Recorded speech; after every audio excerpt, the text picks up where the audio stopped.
श्री कृष्ण। श्रीमद् भगवद गीता के 14वें अध्याय गुणत्रय विभाग योग में एक बार फिर आप सबका स्वागत करती हूँ। अब तक इस अध्याय से हम 23 श्लोक पढ़ चुके हैं। पिछले अध्याय में मुख्यतः गुणातीत मनुष्यों के लक्षण भगवान ने बताए अर्जुन के प्रश्न करने पर, कि जब एक व्यक्ति इन गुणों से पर हो जाता है, इन गुणों का अतिक्रमण कर जाता है, तो वो कैसे व्यवहार करता है। तो एक बार आगे बढ़ने से पहले उन लक्षणों पर नजर डालते हैं दोबारा। उत्पन्न सत से ज्ञान, रज से नित्य लोभ प्रधान है मोह और प्रमाद, तम गुण से सदा अज्ञान है। सात्विक पुरुष स्वर्गादि में, नर लोक में राजस बसे, जो तामसी गुण में बसे, वे जन अधोगति में फंसे। करता न कोई तज त्रिगुण, यह देखता दृष्टा जभी, जाने गुणों से पार जब, पाता मुझे है जन तभी। जो देहधारी देह कारण, पार ये गुण तीन हो, छुट जन्म मृत्यु जरादि दुख से वह अमृत में लीन हो। लक्षण कहो, अर्जुन कह रहे हैं, लक्षण कहो उनके प्रभु, जन जो त्रिगुण से पार हैं, किस भांति होते पार क्या, उनके कहो आचार है। तो श्री भगवान उत्तर देते हैं, पाकर प्रकाश प्रवृत्ति मोह, न पार्थ इनसे द्वेष है। यदि हो नहीं वे प्राप्त, उनकी लालसा न विशेष है। रहता उदासी सा, गुणों से हो नहीं विचलित कहीं, सब त्रिगुण करते कार्य हैं, यह जान जो डिगता नहीं। तो अब आगे 24वें श्लोक में भगवान कह रहे हैं, इन्हीं आचरणों या लक्षणों को आगे बढ़ाते हुए अर्जुन के प्रश्न का उत्तर देते हुए कहते हैं,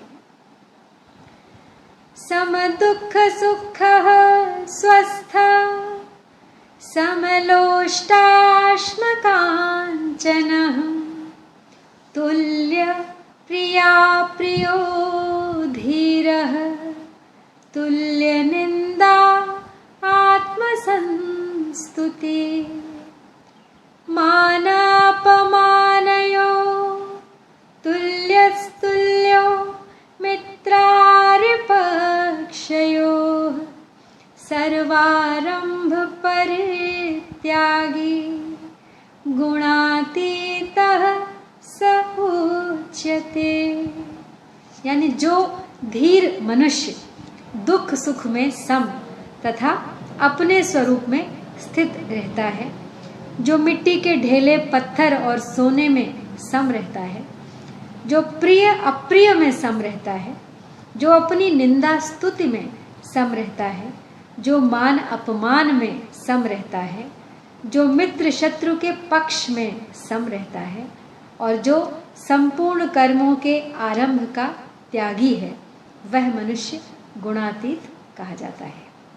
तो धीरः सम दुख सुख, यानी नित्य अनित्य सार असार आदि के तत्व को जानकर स्वतः सिद्ध स्वरूप में स्थित होने से गुणातीत मनुष्य धैर्यवान कहलाता है। पूर्व कर्मों के अनुसार आने वाली अनुकूल प्रतिकूल परिस्थिति का नाम दुख है। अर्थात प्रारब्ध के अनुसार शरीर इंद्रियों आदि के अनुकूल परिस्थिति को सुख कहते हैं, और शरीर इंद्रियों आदि के प्रतिकूल परिस्थिति को दुख कहते हैं। गुणातीत मनुष्य इन दोनों ही अवस्थाओं में सम रहता है। तात्पर्य है कि सुख दुख बाह्य परिस्थितियां उसके कहे जाने वाले अंतःकरण में विकार पैदा नहीं कर सकती, उसको सुखी या दुखी नहीं कर सकती। अब स्वस्थ यानी स्वरूप में सुख दुख है ही नहीं, स्वरूप से तो सुख दुख प्रकाशित होते हैं। अतः गुणातीत मनुष्य आने जाने वाले सुख दुख का भोक्ता नहीं बनता, प्रत्युत अपने नित्य निरंतर रहने वाले स्वरूप में स्थिर रहता है। समलोष्टाश्म कांचन, यानी उसका मिट्टी के ढेले पत्थर और स्वर्ण में न तो आकर्षण राग होता है, न विकर्षण या द्वेष होता है।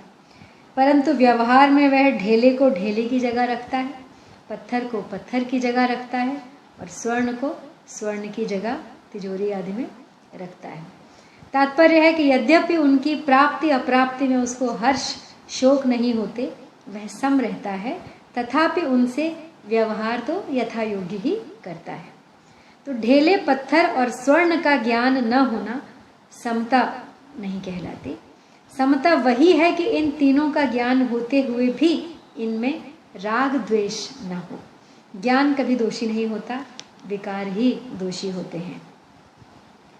तुल्य प्रिया प्रिय यानी क्रियमाण कर्मों की सिद्धि असिद्धि में अर्थात उनके तात्कालिक फल की प्राप्ति अप्राप्ति में भी वह सम रहता है। तुल्य निंदात्म संस्तुति यानी निंदा और स्तुति में नाम की मुख्यता होती है। तो गुणातीत मनुष्य का नाम के साथ जब कोई संबंध ही नहीं रहता, तो कोई निंदा करे तो उसके चित्त में खिन्नता नहीं आती, कोई स्तुति करे तो उसके चित्त में कोई विशेष प्रसन्नता नहीं आती।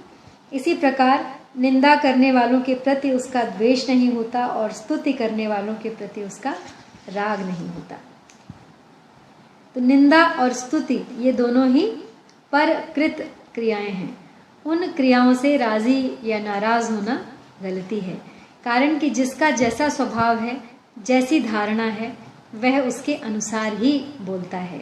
वह हमारे अनुकूल ही बोले, हमारी निंदा ना करे, यह तो न्याय नहीं है, अन्याय है। दूसरों पर हमारा क्या अधिकार है कि तुम हमारी निंदा मत करो, हमारी स्तुति ही करो। दूसरी बात कि कोई निंदा करता है तो उसमें साधक को प्रसन्न होना चाहिए, इससे मेरे पाप कट रहे हैं, मैं शुद्ध हो रहा हूँ। अगर कोई हमारी प्रशंसा करता है तो उससे हमारे पुण्य नष्ट होते हैं, अतः प्रशंसा में राजी नहीं होना चाहिए, क्योंकि राजी होने में खतरा है। अब मान और अपमान, मान अपमानयो तुल्य यानी मान और अपमान होने में शरीर की मुख्यता होती है। गुणातीत मनुष्य का शरीर के साथ तादात्म्य नहीं रहता, अतः कोई उसका आदर करे या निरादर करे, मान करे या अपमान करे, इन परकृत क्रियाओं का उस पर कोई असर नहीं पड़ता। तो अगला है सर्वारंभ परित्यागी। वह महापुरुष संपूर्ण कर्मों के आरंभ का त्यागी होता है, पहले भी देखा। तो तात्पर्य है कि धन संपत्ति के और संग्रह और भोगों के लिए वह किसी तरह का कोई नया कर्म आरंभ नहीं करता। स्वतः प्राप्त परिस्थिति के अनुसार ही उसकी प्रवृत्ति और निवृत्ति होती है, अर्थात क्रियाओं में उसकी प्रवृत्ति कामना, वासना और ममता से रहित होती है और निवृत्ति भी मान, बड़ाई आदि की इच्छा से रहित होती है। तुल्यो मित्र अरिपक्षयो यानी मित्र और शत्रु के पक्ष में भी वह सम रहता है। यद्यपि गुणातीत मनुष्य की दृष्टि में कोई मित्र और शत्रु होता ही नहीं, फिर भी दूसरे लोग अपनी भावना के अनुसार उसे अपना शत्रु या मित्र बना लेते हैं। तो साधारण मनुष्य को भी दूसरे लोग अपनी भावना के अनुसार मित्र या शत्रु मान सकते हैं, किंतु इस बात का पता लगने पर उस मनुष्य पर इसका असर नहीं पड़ता, क्योंकि इससे उसमें राग द्वेष उत्पन्न होते हैं। परंतु गुणातीत मनुष्य इस बात का पता लगने पर भी उस पर कोई असर नहीं होता। साधारण मनुष्य पर होता है, गुणातीत मनुष्य पर नहीं होता।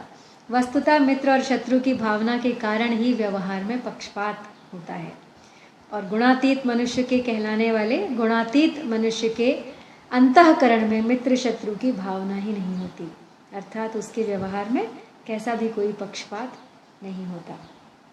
तो गुणातीतः स उच्यते यानी उस महापुरुष की गुणातीत संज्ञा नहीं है, किंतु उसके कहे जाने वाले शरीर अंतःकरण के लक्षणों को लेकर ही उसको गुणातीत कहा जाता है। तो वास्तव में देखा जाए तो जो गुणातीत है उसके लक्षण नहीं हो सकते। लक्षण तो गुणों से ही होते हैं, अर्थात जिसके लक्षण होते हैं वह गुणातीत कैसे हो सकता है।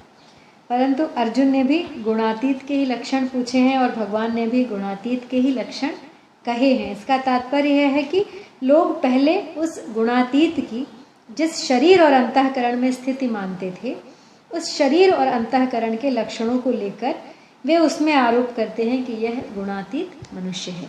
अतः ये लक्षण गुणातीत मनुष्य को पहचानने के संकेत मात्र हैं।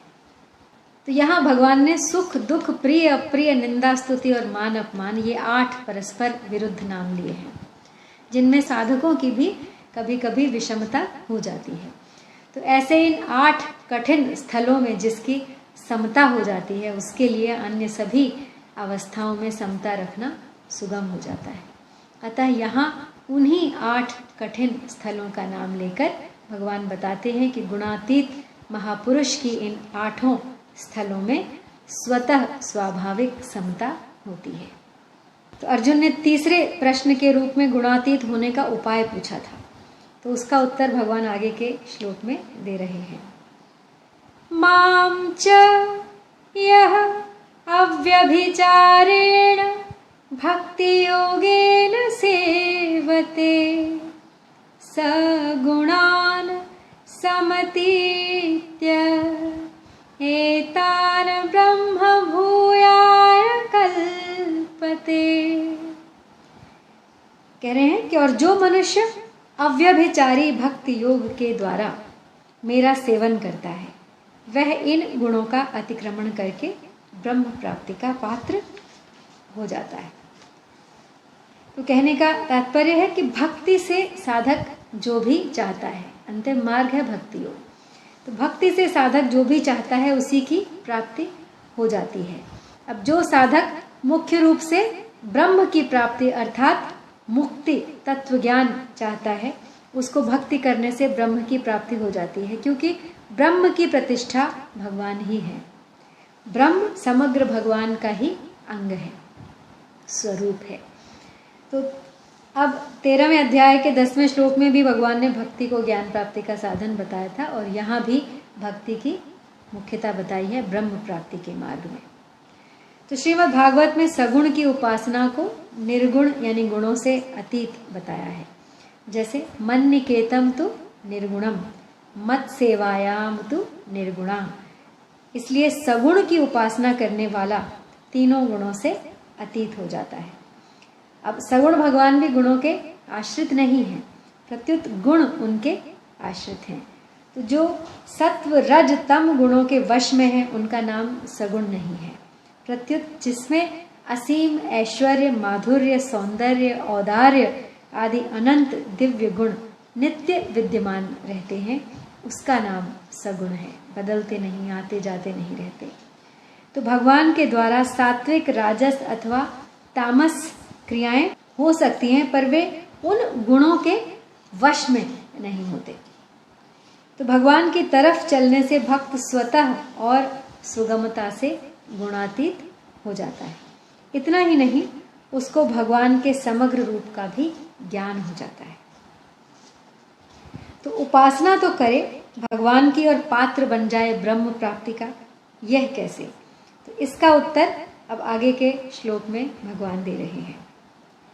ब्रह्मणो हि प्रतिष्ठाहम् अमृतस्य अव्ययस्य च शाश्वतस्य च धर्मस्य सुखस्य एकांतिकस्य च।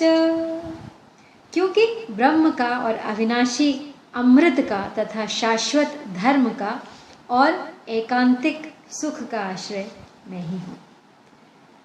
तो कह रहे हैं कि मैं ब्रह्म की प्रतिष्ठा आश्रय हूँ। ऐसा कहने का तात्पर्य ब्रह्म से अपनी अभिन्नता बताने में है। जैसे जलती हुई अग्नि साकार है और काष्ठ आदि में रहने वाली अग्नि निराकार है। ये अग्नि के 2 रूप हैं, पर तत्वतः अग्नि एक ही है। ऐसे ही भगवान साकार रूप से हैं और ब्रह्म निराकार रूप से हैं। तो ये अग्नि के ये 2 रूप साधकों की उपासना की दृष्टि से हैं, पर तत्वतः भगवान और ब्रह्म एक ही हैं, 2 नहीं। जैसे भोजन में एक सुगंध होती है और एक स्वाद होता है। नासिका की दृष्टि से सुगंध जाती है और रसना की दृष्टि से स्वाद जाता है, पर भोजन तो एक ही है। और ऐसे ही ज्ञान की दृष्टि से ब्रह्म है और भक्त की दृष्टि से भगवान है, पर तत्वतः भगवान और ब्रह्म एक ही है। तो कहते हैं वे कि सनातन धर्म का आधार मैं हूँ और मेरा आधार सनातन धर्म है। सनातन धर्म और मैं ये दो नहीं हैं, प्रत्युत एक ही हैं। सनातन धर्म मेरा ही स्वरूप है। अविनाशी अमृत का अधिष्ठान मैं ही हूँ और मेरा ही अधिष्ठान अविनाशी अमृत है। अविनाशी अमृत और मैं ये दो तत्व नहीं हैं, प्रत्युत एक ही हैं। इसी अविनाशी अमृत की प्राप्ति को भगवान ने अमृतम अश्नुते कहा है। तो एकांतिक सुख का आधार भी मैं हूँ और मेरा आधार एकांतिक सुख है, अर्थात मेरा ही स्वरूप एकांतिक सुख है। तो भगवान ने इसी एकांतिक सुख को अक्षय सुख, आत्यंतिक सुख और अत्यंत सुख नाम से भी कहा है। अब इस श्लोक में ब्रह्मणः अमृतस्य आदि पदों में राहो शिरः की तरह अभिन्नता में प्रयोग किया गया है। तात्पर्य है कि राहु का सिर, ऐसा जो प्रयोग होता है उसमें राहु अलग है और सिर अलग है, ऐसी बात नहीं है। प्रत्युत राहु का नाम ही सिर है और सिर का नाम ही राहु है। ऐसे ही यहाँ ब्रह्म अविनाशी अमृत आदि ही भगवान कृष्ण है और भगवान कृष्ण ही ब्रह्म अविनाशी अमृत है। तो यहाँ पे सनातन धर्म का जिक्र आया है ऊपर। तो गीता में अर्जुन ने भगवान को शाश्वत धर्म का गोप्ता यानी रक्षक बताया है और भगवान भी अवतार लेकर सनातन धर्म की रक्षा किया करते हैं। तो यहाँ पे थोड़ा सा हिंदू धर्म का जिक्र आता है कि हिंदू, सनातन, बौद्ध, ईसाई और मुस्लिम, ये चार धर्म वर्तमान समय में संसार में मुख्य माने जाते हैं। इन चारों में से एक एक धर्म को मानने वालों की संख्या करोड़ों की है। इनमें बौद्ध, ईसाई और मुस्लिम धर्म को चलाने वाले क्रमशः बुद्ध, ईसा और मोहम्मद माने जाते हैं। ये तीनों ही धर्म अर्वाचीन हैं, परंतु हिंदू धर्म किसी मनुष्य के द्वारा चलाया हुआ नहीं है, अर्थात यह किसी मानवीय बुद्धि की उपज नहीं है। यह तो विभिन्न ऋषियों द्वारा किया गया अन्वेषण है, खोज है। और खोज किस चीज की होती है? जो पहले से ही विद्यमान होती है। तो हिंदू धर्म अनादि अनंत एवं शाश्वत है। जैसे भगवान शाश्वत सनातन है, ऐसे ही हिंदू धर्म भी शाश्वत है। तो जब इसीलिए भगवान ने यहाँ सनातन हिंदू धर्म को अपना ही स्वरूप बताया है। और जब हिंदू धर्म का ह्रास होता है तब भगवान अवतार लेकर इसकी संस्थापना करते हैं। यदा यदा हि धर्मस्य ग्लानिर्भवति भारत अभ्युत्थानम धर्मस्य तदात्मानं सृजाम्यहम्। तो परिशिष्ट भाव यहाँ यही है कि ब्रह्म तथा अविनाशी अमृत का आश्रय मैं हूँ। यह निर्गुण निराकार की तथा ज्ञान योग की बात है। शाश्वत धर्म का आश्रय मैं हूँ। यह सगुण साकार की तथा कर्म योग की बात है। और एकांतिक सुख का आश्रय मैं हूँ। यह सगुण निराकार की तथा ध्यान योग की बात है। मेरी सगुण साकार की उपासना करने से, मेरा आश्रय लेने से ज्ञान योग, कर्म योग और ध्यान योग तीनों ही सिद्ध हो जाते हैं। तीनों से एक ही तत्व की प्राप्ति होती है, जिसको समग्र कहते हैं। तो जितनी भी विभूतियां हैं वे सब भगवान के ही ऐश्वर्य हैं। ब्रह्म भी भगवान की ही एक विभूति है, उन्हीं का ऐश्वर्य है। इसलिए यहाँ भगवान ने कहा है कि ब्रह्मणो ही प्रतिष्ठा हम। तो पद्म पुराण में आया है कि भगवान श्री कृष्ण के ही नख की एक किरण ब्रह्म है। यन नखेंदु रुचि ब्रह्म ध्येयम ब्रह्म आदिभिः सुरैः गुणत्रयमतीतम तम वंदे वृंदावनेश्वरम।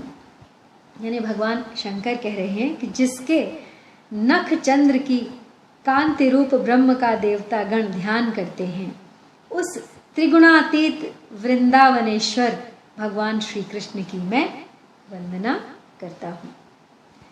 तो इसके साथ ही यहाँ 14वां अध्याय समाप्त होता है। जय श्री